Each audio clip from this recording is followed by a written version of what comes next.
The top of the New Zealand Pops is causing quite a sensation. In fact, it must be one of the most unusual records to reach any top 20.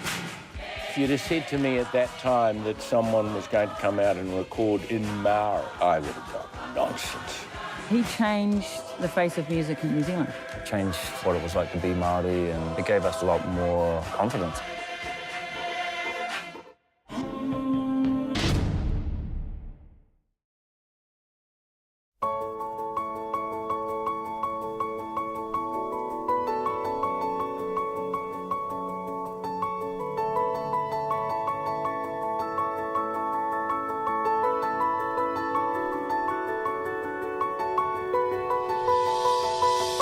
So my name is Giugni, and to my left, I'm the moderator tonight. How lucky am I? To my left is Moana, Nepia. We're so fortunate to have him here tonight. To my right is Mahi.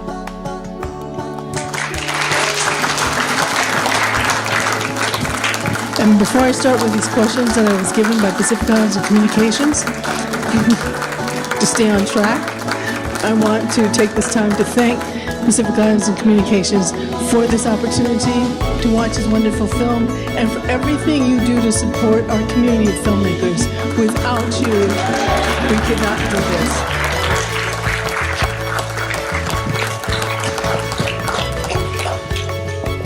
So I'd like to start first with Aaron. Aaron is a Kamehameha School graduate, song contest director at the time of the annual Kamehameha School contest, and went on to continue his very important musical career that has impacted Hawaii throughout our lifetime. But I'd like, Aaron, could you tell us a little about your career and where it has taken you? Yes, as Heather has shared, things started even before Kamehameha started on in Kalakaua Intermediate. And when I first started, my first experience with music was to play cello in the orchestra there. And then later on had to take bass because I was a big Hawaiian guy. And so that switch was made by my 8th grade year. And then I stayed on bass when I attended Kamehameha and graduated. Was a member of Youth Symphony. And of course, back then we had the select orchestras that would perform. Hawaii Youth Symphony was back then in the 60s with Peter Mesrobian. I was guided by some wonderful teachers that came to Hawaii and helped me ascertain a good scholarship at Hart School of Music. So I went there to be an educator, a music educator. But there was a person that was so inspiring, who was from Lithuania, conducted during the 1920s, right about 28. His name was Vytautas Mariošius, and he got me going into conducting, and was was a wonderful mentor for me, notwithstanding all the other staff and teachers that I had studied with at Hart School of Music. And after that, came home, became a member of Honolulu Symphony in the bass section. And I was teaching at Roosevelt High School and taught choir. And it was the first time Roosevelt started a Hawaiian language class there. I taught the chorus in Hawaiian language.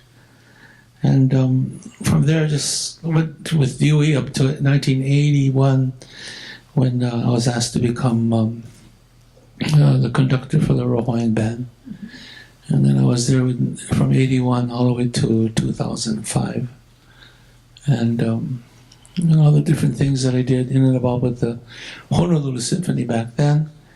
And then also the band, Hawaiian band, being, going on tours and sharing the music of the tradition of our royal band, which of course stems from our relationship with our ali'i, and then more importantly, an expression of our people relative to sharing their Hawaiian music and their Hawaiian poetry through kind of Western eyes, which was a wonderful experience for me to sustain and maintain. After leaving the band in 2005, I continued work in more Hawaiian culture. I'm now a Hawaiian culture specialist with Partners in Development Foundation. And what we do is train our staff. We run social programs through 5 islands here in Hawaii. We're right in the crux of our Hawaiian community, from homelessness to early childhood education to teenage issues. I work out of the judiciary. So doing that kind of work, and then of course with the concept of reinstilling pretty much what you saw in the film. I mean, those kinds of values that we have in our indigenous culture is probably what I do right now, and continue to do that. Yeah. And looking at that film and the parallel of our community and what we were going through at the time, how would you define when and what is or what was the Hawaiian music renaissance? Just coming out of the experience, we all just came out of the experience of the film. And I saw the parallels immediately. I thought of Noi, who was their elder, a mentor of the indigenous culture, of the language, the thinking, the whole philosophy and psychology of the language and the culture. Came to us through people like, Antipilahi Paki was one, also Kavena Pukui, and later on a whole slew of other wonderful kupuna who guided us, going back to like the 70s, working with people like Malia Craver, Uncle Joe, Kaya. These are all Hawaiians that had still contact with the culture of their time, when it was a Hawaiian speaking world, a Hawaiian thinking world for them. And they passing that on to us, and pretty much that parallel here was so eloquently drawn. I mean, it was perfect what I saw tonight on this film. So Moana, different time, different experience, but could you explain your relationship to the film, particularly to the song? Oh, firstly, tēnā koe Heather, tēnā koe tarangatira Aaron, e mihi kau atu ana rā ki o koutou. My family come from Tokomaru Bay, which featured in this film, the home of Moi Pepairangi, who composed the words for this song. And it's our little piece of paradise on the far easternmost area of New Zealand, Te Tairawhiti. And Pātea is on the western coast.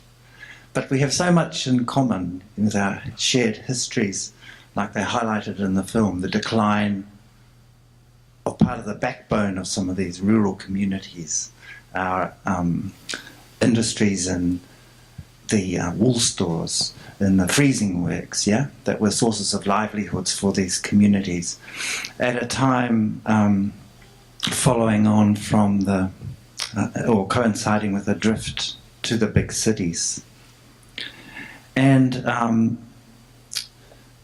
Auntie Ngoi, as we call her, from Tokomaru, is a great educator and part of a long tradition of composers and choreographers from our area, and one of the most generous, open people you could possibly imagine. At her home there could be visitors from Tahiti, from the Cook Islands, from Hawaii, from New York, coming to stay with her. And there would be hula, there would be Tahitian dance, there would be all kinds of music in the house.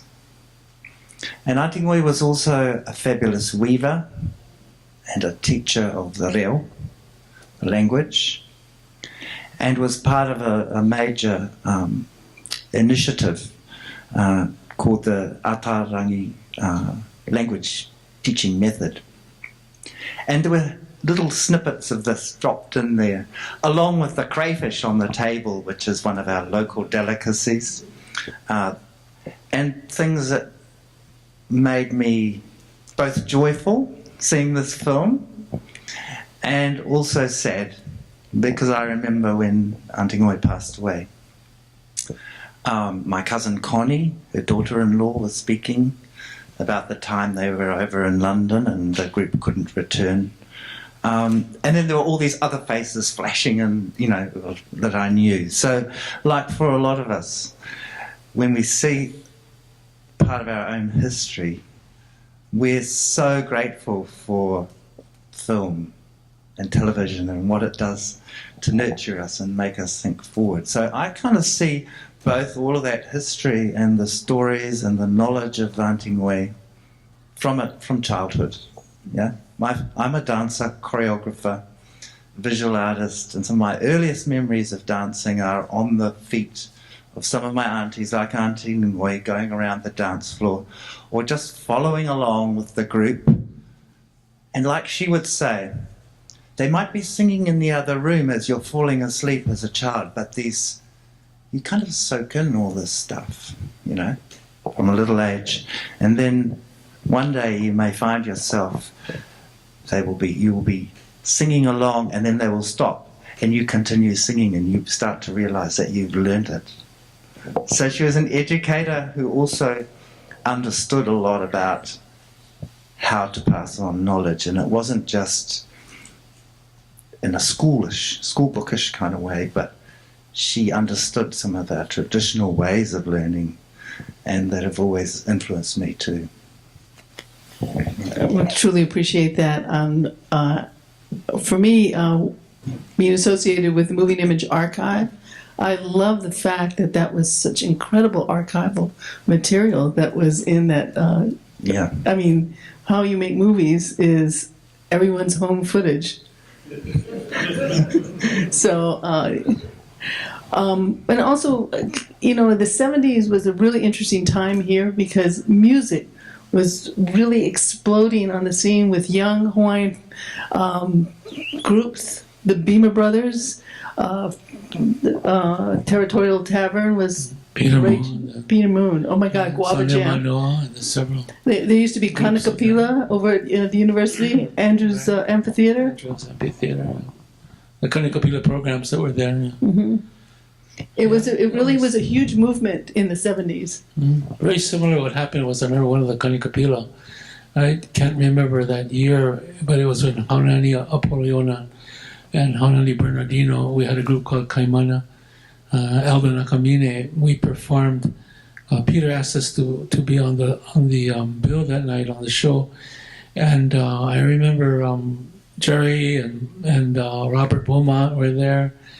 A whole slew of other young Hawaiian musicians that were, just yearning to understand, just as Dalvanius was facing, coming out from where he had his musical his sites and his activities, was like yearning to come back to a center, some kind of a center of his soul, of his DNA, of his makeup. I think when Peter Moon did that, and along with Sunday Mānoa, and then I remember one particular performance, we had the Cook Islanders come, and it was a very similar group as we saw, with the Pātea,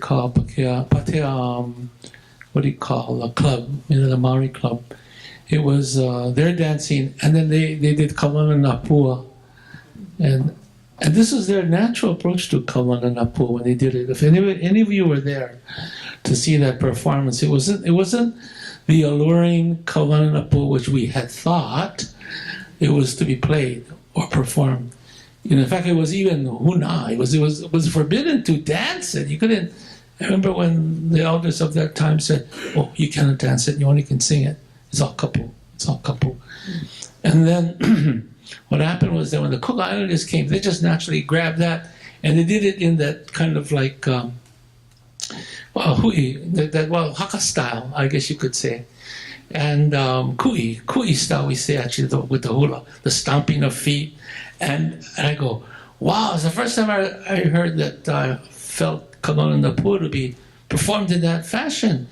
Also on that bill was Auntie Edith Kanakaole with her girls, which they were very young at that point, both Nalani and Pua, and they came up with Halauke Kui. And just having all those forces there, naturally responding to a piece that we had thought should be like, in some chest, some glass chest. And they just went wild. Let's see.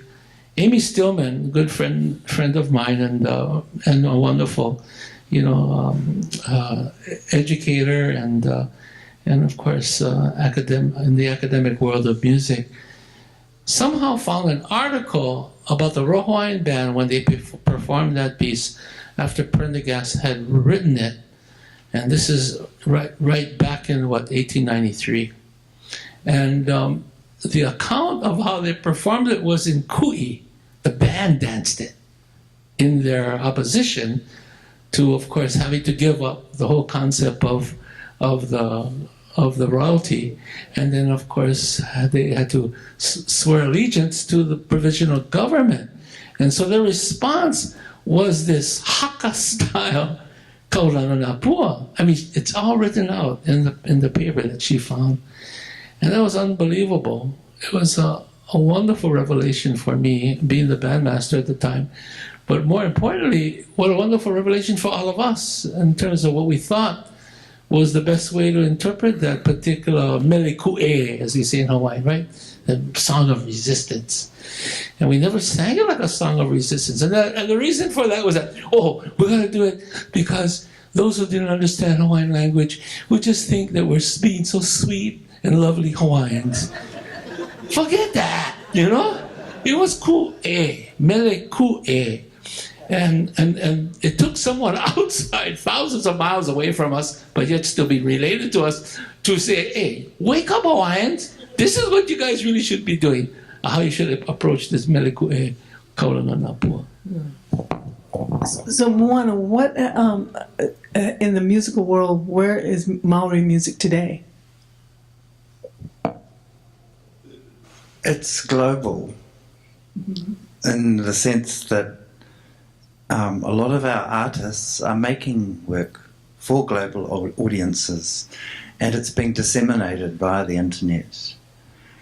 But this is just not a recent phenomenon, that our people, like other Pacific people, have always been global thinkers and have always been astrological. Their minds have always been expansive. And that comes through in our stories that have to do with, the limits of human existence and where the arts are going, through all, and music and the digital realm. It's amazing, So artists are producing things and then they're being screened in live time, live streamed to other parts of the world. This is a reality that children are growing up with now. Filmmaking's kind of going into that realm of possibility with, live video streaming as well. But I think there's something that I want to acknowledge, that there's always been this knowledge of connection across the Pacific. And like Hawaiians may have seen things that Māori were doing at certain times, but Māori have also been curious about what Hawaiians are doing and what the Tahitians are doing, and we're indebted in so many different ways to our cousins in all different parts of the Pacific. Yeah, and that's deriving musical influence as part of that. Yeah. So have you gotten your DNA done? Because I got mine done, and I'm all Maori. So, Aaron, where has music come today? The ku'e. I think we still have, I think ku'e has taken another form. If it weren't for what was taking place in Kaho'olawe at the time of the latter part of the 60s into the 70s, and the battle that was won through the Kauhana Kaho'olawe. And the Poi E is still out there. I mean, there are issues about land, issues about our concepts of where our young people. We were talking about that before we came while we came into the theater. You know, a lot of our young people, they just can't afford our own Hawaiʻi anymore, and they have to live somewhere else. We get this, you know, this yearning of our Hawaiian people that live in Las Vegas, or they're living in Washington or Arizona or Oregon, and you know, it's a kind of like an expression now, where they're writing their music in the language that they've learned over these years. The Hawaiian language, you know, has taken a really large jump in terms of becoming more indigenous. Right now, as we speak today, there are more Hawaiians speaking the Hawaiian language than there were back in the turn of the century. I mean, only because the population is so small, and we've increased since then. But also our schooling and our educational efforts that we've made through Punana, the immersion program, and then the various private schools that continue Hawaiian language. And the wonderful poetry which is being written now. I mean, I think it's amazing that we live in an age of where the fruits of what was planted back in the 70s is blooming. You know, it's all blooming.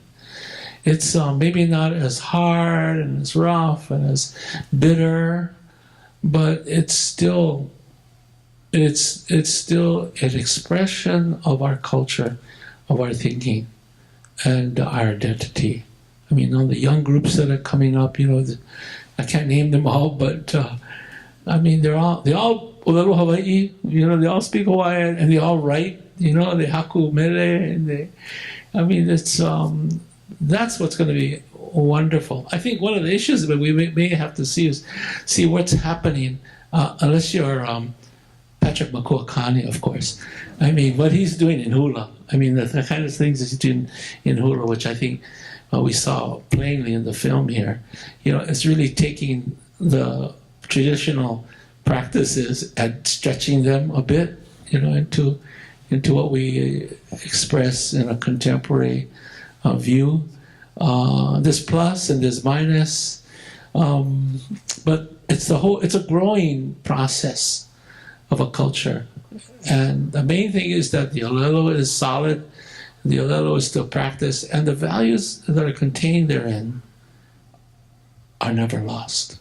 I really believe that's the crucial part that we're going to see. Even though we'll see it morph into different things, that we don't lose the values of our early elders in terms of how they perceived their Hawaii of the time, of the past, of their past, and then now understanding where the fruits of their labor are going. You know, so that's what we have to be vigilant, I believe. We'd like to open it up for questions, and I see Noelle's got her hand up. So it's a kalamai. So thank you to PIC and everything for this great evening. All right, I saw this at HIF, and I feel like there was a little bit. It's different. So one of the things that was missing from the original is they talked about Dalvanius's relationship to repatriation of the ancestral remains of Maori, and that he was a real activist. And so I wanted to ask Moana to maybe talk about the other facets of Dalvanius and what he was known for beyond the music. And the only reason why I bring it up is because it was the late 90s and I was working at Bishop Museum, and we would get this correspondence from Dalvanius Prime, like, what kind of name is this? And he was really, and he was larger than life, and he was very boisterous and adamant that the kupuna from Aotearoa had to come home. And he was advocating in a way that very few others were doing at the time. So I was wondering if you could kind of address that legacy, which is missing from this version. Thank you. Do you mean from this discussion? Oh.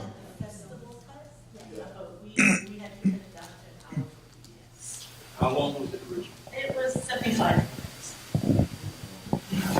Okay, that was a dimension I didn't know was in the original. Yeah, sorry, because this is the first time I've seen it, which is why I'm so grateful to be here. And I missed other opportunities, and I was aware of the making of this documentary, but I was not aware of its entirety. But I was in London at that time of the late 90s. I was aware of developments on that front. But there always have been many people in New Zealand who've been active in their own ways. Entertainers, politicians, educationalists, legal people. You know, it's museum people. It's a whole lot of people that have actually been responsible for where things are today. But as to specific knowledge of his involvement, I really am not aware of that. Yeah, didn't know. Senator. Will you be able to translate your T-shirt? Oh. It said Ngāti Ati Pāti, which is a tongue-in-cheek way of saying you come from a tribe where they're very pretentious and yeah. So Ngāti is one of the ways of describing group of people. And Ngāti Porou, I come from descendants of Porourangi. Arti is just another way of saying, I am Arti, I'm an artist. Whāti is kind of a very tongue-in-cheek to a certain kind of gaseous emission. I had another T-shirt that a friend gave to me, a similar kind of affection that said, art is a dirty job, but somebody's got to do it. So I have a collection of T-shirts that I don't wear very often, but I thought on this occasion it might be appropriate. Any other questions? So thank you so much for coming tonight, enjoying it with us. We really appreciate it. Thank you again, Pacific Islands Communications, the Doris Duke Theatre, and to Aaron. Thank you, Aaron. I really appreciate it. Thank you. Mahalo nui. Okay, Paul.